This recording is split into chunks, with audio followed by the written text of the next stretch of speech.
Hola a todos, yo soy Gabriel, militante del movimiento universitario Evita, y en un nuevo aniversario de la Noche de los Lápices queríamos reflexionar sobre este hecho con quienes militaron y lucharon en ese momento. Estaban con nosotros Froilán Aguirre y Patricia Traba, que nos van a contar un poco de esos momentos. Queríamos que nos comenten brevemente qué fue la Noche de los Lápices, qué reivindicaciones tenían y qué fue lo que pasó en esa jornada. Bueno, la Noche de los Lápices es un hecho histórico muy triste y tristemente conocido porque significó la represión de la dictadura a un grupo de jóvenes estudiantes secundarios que se habían organizado y manifestado en función de conseguir el boleto estudiantil para hacer más barata, digamos, el acceso a la educación, el transporte público hacia la escuela. Es un hecho que nosotros aquí en Santa Fe lo hemos venido conmemorando todos los años, pero a partir de hace un tiempo, por calibrar bien lo que significó este hecho, hemos decidido también que no solo reivindiquemos ese hecho de los estudiantes de La Plata, que se ha hecho un hecho emblemático, sino también recordar y reivindicar a nuestros compañeros de aquí, porque es un hecho muy similar que pasó a lo largo y a lo ancho en todas las ciudades importantes del país, donde los estudiantes secundarios eran reprimidos, secuestrados, torturados y en muchos casos asesinados. Lo mismo ocurrió en Santa Fe, simultáneamente, más o menos para esos días también con los hechos de La Plata, conocidos, y bueno, desde hace unos cuantos años los venimos reivindicando específicamente como la Noche de los Lápices de Santa Fe, y recordamos a tantos compañeros que se organizaban para dar las distintas luchas de la época. Quiero señalar también que el hecho de la reivindicación puntual del medio boleto era un aspecto más de una generación que en realidad había sido perseguida y digamos, secuestrada y torturada, sobre todo por su gran compromiso político y por su gran compromiso con la realidad social que lo circundaba, y la gran organización que habían alcanzado. También podemos señalar que no solo los militantes participaban de los movimientos para lograr estas reivindicaciones, sino que en general había socialmente una gran movilidad, ¿no? Y la mayoría de los estudiantes, si no participaba por lo menos directamente en asambleas, movilizaciones, por lo menos opinaba respecto de esto y bueno, eran marchas masivas, asambleas masivas, y yo creo que esto fue lo que asustó a la dictadura, porque y por eso la feroz represión. Respecto a lo que dice Patricia, señalar también que había un altísimo nivel de participación política a nivel incluso secundario, o sea, estamos hablando de estudiantes secundarios de entre 12 y 13 años hasta los 18, con un gran caudal de contenido político en su vida cotidiana, con mucha participación, mucha información y un gran interés por la realidad política que ocurría en el momento. Hay que recordar que puntualmente acá en Santa Fe veníamos de un proceso de mucha participación estudiantil secundaria a partir de una reivindicación previa, similar a la que varios años después llevaron adelante los pibes de La Plata, que fue la reivindicación del medio boleto, que se dio acá en el año 72 y que fue conseguida efectivamente en el año 73. Ese hecho de la pelea y la lucha por el medio boleto estudiantil fue un hecho que prendió en todo el conjunto de la sociedad santafesina, movilizó muchísimo y determinó el surgimiento de un verdadero movimiento estudiantil secundario que después tuvo un desarrollo impresionante prácticamente en todas las escuelas de Santa Fe, incluso aquellas de educación privada, de gestión privada, e incluso escuelas confesionales. O sea, el nivel de participación era total y absoluto, y como dice Patricia, si no fuera participación netamente política, se daba ese compromiso, aunque sea en el plano cultural, en el plano social, en la solidaridad, o sea, se expresaba esa ansia participativa en todos los planos de la vida de los jóvenes, tanto de las escuelas secundarias como universitarios y las juventudes en general. Ya en el año 72, cuando se da ese gran movimiento pidiendo el medio boleto escolar, los estudiantes secundarios fueron reprimidos.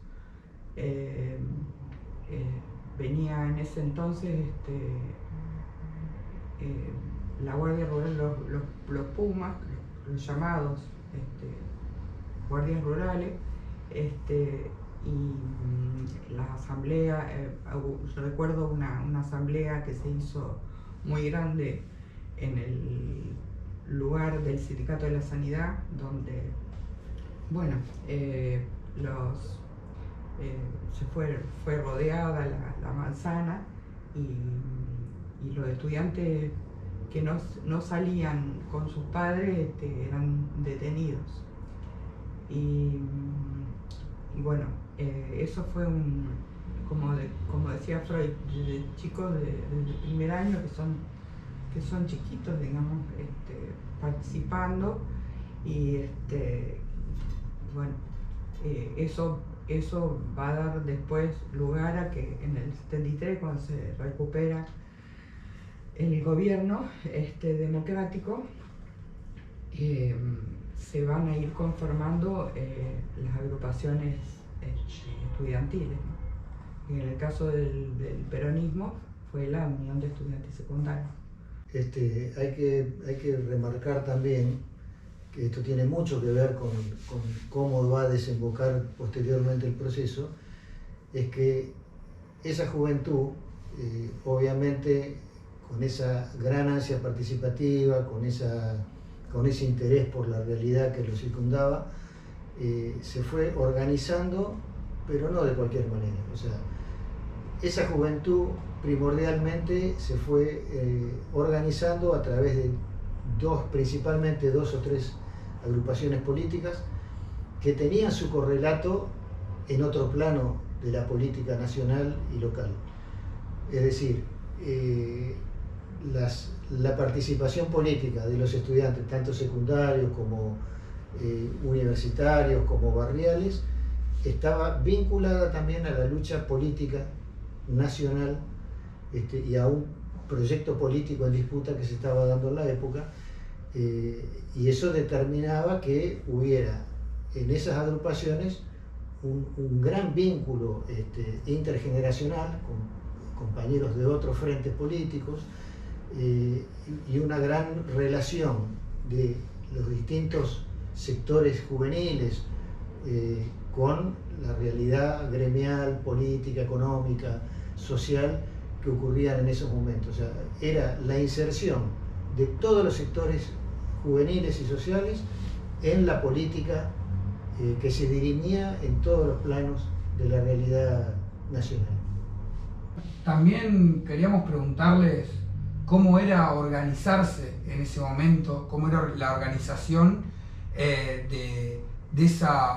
esa gran estructura de las juventudes. Bueno, no es fácil en pocas palabras expresar un proceso que fue corto en términos históricos, pero intensísimo. O sea, es como, además estamos hablando de generaciones muy jóvenes, que todos sabemos que un año para un joven es como 7 años para un adulto, ¿no? Así que imagínense lo vertiginoso de ese proceso. Y además, una cosa fue el año 72-73, por ejemplo, que fue una etapa para definirlo de alguna manera, de gloria, de primavera, de avance popular, de conquistas, de sueños, de realizaciones, donde el tipo de organización era una, muy masiva, y donde era muy abierta para todo el mundo, y había distintos tipos de actividades y de formas de organizarnos. Hasta hacíamos campamentos, hacíamos reuniones de formación política, de discusión, de lectura de material, en fin, se armaban grupos, estructuras de cada agrupación, estructuras que contenían a determinados compañeros que más o menos tendrían un mismo nivel, por decir de alguna forma, que tenían su responsable, que después había otros grupos que también tenían su responsable, y los responsables a su vez se juntaban entre sí con otro responsable mayor, y esa era una forma básica de vincularse y que perduró en el tiempo. Había otras que estaban bastante determinadas por la situación general. A partir del año 74-75 ya la situación, como es conocido, empezó a deteriorarse sumamente, o sea, a nivel ya de asesinatos, represión, violencia, disputas muy fuertes, cosa que obligó a que las formas organizativas sean un poco más hacia adentro, más de repliegue, no sin contradicciones hacia adentro de las agrupaciones, y también decir que muchas de estas agrupaciones en un determinado momento pasaron a ser semiclandestinas, digamos. Entonces, obviamente la forma de organizarse, si bien había una base de núcleos con un responsable, también eso perduró, pero hubo otras formas que desaparecieron por la imposibilidad de seguir haciéndose, ¿no? Nosotros teníamos frentes de trabajo, una organización muy importante fue organizarse según la intención que cada uno tenía. En mi caso, por ejemplo, era la universidad. Y en la universidad no solo discutíamos los problemas universitarios, sino discutíamos qué clase de país queríamos y cuál es el proyecto que haríamos. Una tarea importante era nuclear a los estudiantes a través de sus organismos representativos, que eran los centros de estudiantes, las federaciones, lograr que la mayor cantidad de estudiantes participen en esto y que no tenían por qué ser militantes. Pensábamos permanentemente el país. Por ejemplo, las asambleas estudiantiles no eran solamente por los temas universitarios, sino como futuros profesionales, como estudiantes universitarios, pensar los problemas concretos que tenía el país y qué pensamos respecto a eso y cuál era la propuesta. Eso era de permanente preocupación. Las asambleas universitarias eran masivas. Acá el Paraninfo vivía ocupado por las asambleas, digamos, permanentemente, que duraban horas, y discutíamos y cada agrupación política de los diferentes, porque, bueno, en mi caso y en el de Froilán participábamos de las agrupaciones de la Juventud Peronista, pero había obviamente muchísimas agrupaciones y cada una sentaba postura respecto de esto, para finalmente sacar resoluciones, ¿no? Eso le dio la masividad que tenían en esos momentos, ¿no? O sea, como dice Patricia, había un gran fervor y una gran necesidad de esa juventud de cambiar nuestra sociedad, o sea, de transformar nuestra realidad social, económica, cultural. Entonces, tanto en la escuela secundaria como en la universidad, como en otros sectores, en otros frentes de la actividad política, no solo se discutían los problemas sectoriales, sino que se discutía qué tipo de sociedad íbamos a construir. Ese era el debate fundamental. Por supuesto, movidos por la lectura de la realidad de nuestro país y de nuestro continente, porque no solo era pensar nuestro país, sino pensar nuestro país en el continente. Y bueno, y eso hacía que yo creo que eso fue lo que asustó a quienes llevaron adelante la dictadura militar, digamos. La posibilidad de que todos estos movimientos populares tuvieran éxito en un proyecto de un país para todos. Eso es lo único que nosotros queríamos, un país para todos, con igualdad de oportunidades para todo aquel que lo necesitara, con el respeto de los derechos que cada persona tiene. Lo que fue la represión en general y lo que fue el caso de la Noche de los Lápices en La Plata, la emblemática, o la de los otros lugares como Santa Fe, Rosario, Córdoba, en realidad fue, como en todos los planos, fue la cacería y destrucción de todos los militantes y toda una generación comprometida, cuadros políticos que estaban comprometidos con su patria y que tenían que sacarlos de circulación porque representaban un peligro para el statu quo y para el proyecto que ya se veía a nivel global que se iba a implementar sobre todo en Latinoamérica, ¿no? También queríamos preguntarles cómo ustedes recuerdan a los compañeros que ya no están y también por qué es importante recordar siempre el 16 de septiembre. Como te decía anteriormente, nosotros recordamos siempre a los compañeros y primero hay un compromiso ético, moral con los compañeros que militaron con nosotros, con los que conocimos y con los que no conocimos, pero que compartimos un mismo proyecto político, una misma militancia, los mismos ideales y los mismos sueños. Ellos compartieron todo eso con nosotros y nosotros, por un compromiso ético y un compromiso político también e histórico, los recordamos, los traemos a la memoria, los traemos al presente, porque además la historia se compone también de distintas luchas, distintos momentos históricos que han venido pasando, y para que las nuevas generaciones conozcan las luchas anteriores que hicieron posible las luchas presentes, es que estos compañeros vuelven al presente para que estén presentes esas luchas y sean recordados por nosotros que las compartimos, sino también por las nuevas generaciones que ven que el camino ya fue empezado por otros y que la película no empieza cuando ellos llegan, sino que esta es una larga lucha, una larga película de la historia de nuestro pueblo, atravesando distintas luchas. Y esa responsabilidad que sentimos como sobrevivientes la llevamos adelante también con el proceso de justicia que los últimos años se ha acelerado y hemos estado impulsando y testimoniando los juicios por delitos de lesa humanidad para que los represores que fueron los responsables de todo este genocidio sean llevados a juicio y